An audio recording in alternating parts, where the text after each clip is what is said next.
يا أهلا وسهلا بيكم في فيديو جديد من قناتكم لحظة حسم. وموضوعنا النهاردة مهم بجد، يعني هنتكلم عن التفكير النقدي. عايزك تفهم إن الدنيا حوالينا دلوقتي بقت مليانة معلومات، أخبار، آراء، وكل واحد طالع يقولك حاجة شكل. عشان تعرف الصح من الغلط، عشان ما تتخدعش بسهولة، عشان تاخد قرارات صح في حياتك، لازم تكون عندك شوية فلترة في دماغك، والفلترة دي هي التفكير النقدي.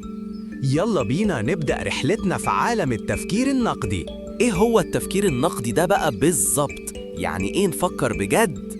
التفكير النقدي ده عملية منظمة بتستخدم فيها عقلك عشان تفهم وتقيم المعلومات والأفكار والحجج بشكل موضوعي وعقلاني. تحليل المعلومات، لما توصلك معلومة ما تاخدهاش كده زي ما هي، حاول تفككها وتشوف مكوناتها. تقييم الحجج، التفكير النقدي بيخليك تشوف الحجة دي قوية ولا ضعيفة، إيه الأدلة اللي بتدعمها. الاستنتاج المنطقي، بعد ما تحلل المعلومات وتقيم الحجج، التفكير النقدي بيساعدك توصل لاستنتاجات منطقية مبنية على الأدلة. الوعي بالتحيزات، كل واحد فينا عنده شوية تحيزات شخصية بتأثر على طريقة تفكيره. التفكير التأملي، التفكير النقدي مش بس عن تحليل المعلومات اللي جاية من بره، ده كمان عن إنك تفكر في طريقة تفكيرك أنت نفسك. ليه التفكير النقدي مهم قوي في حياتنا دلوقتي؟ ليه لازم دماغك تشتغل بجد؟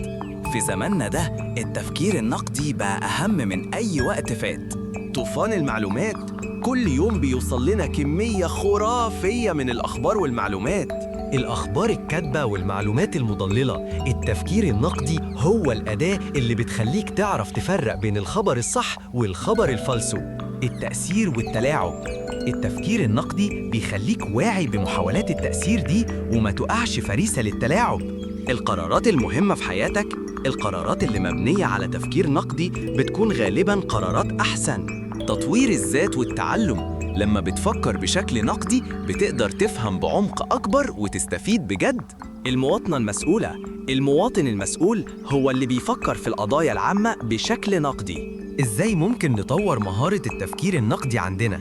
التمرين بيخليك محترف. اسأل كتير، كن فضولي، ما تكتفيش بالمعلومة اللي قدامك، حاول تدور وراها. شك في المسلمات، challenge assumptions، حاول تسأل نفسك هل الافتراض ده صح؟ دور على مصادر متنوعة، ما تعتمدش على مصدر واحد. قيم المصادر، evaluate sources، شوف المصدر بتاعها موثوق ولا لأ. حلل الحجج بعقلانية، analyze arguments logically، ركز على طريقة عرضه للحجة. كن واعي بتحيزاتك، حاول تتعرف على التحيزات الشخصية. فكر قبل ما تشارك، think before sharing، قبل ما تعمل شير لأي خبر. اتعلم أساسيات المنطق، فهم أساسيات المنطق بيساعدك تكتشف المغالطات. ناقش وشارك أفكارك، اتكلم مع ناس عندها وجهات نظر مختلفة. كن متواضع فكرياً، اعترف إنك ممكن تكون غلط وإنك لسه بتتعلم. اقرأ بنقد، read critically، لما بتقرأ أي حاجة ما تقبلش الكلام كده وخلاص. أمثلة بسيطة عشان نفهم أكتر، خلي بالك من الفخ. مثال واحد، خبر على السوشيال ميديا بيقول إن في علاج جديد اكتشفوه لمرض خطير. مثال اتنين، صاحبك بيقولك إن منتج معين خرافي وبيحل كل المشاكل. مثال تلاتة، سياسي بيقولك إن كل المشاكل اللي في البلد سببها فئة معينة من الناس.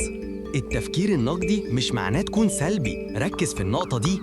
التفكير النقدي مش معناه إنك تكون بني آدم سلبي على طول ومش عاجبك أي حاجة.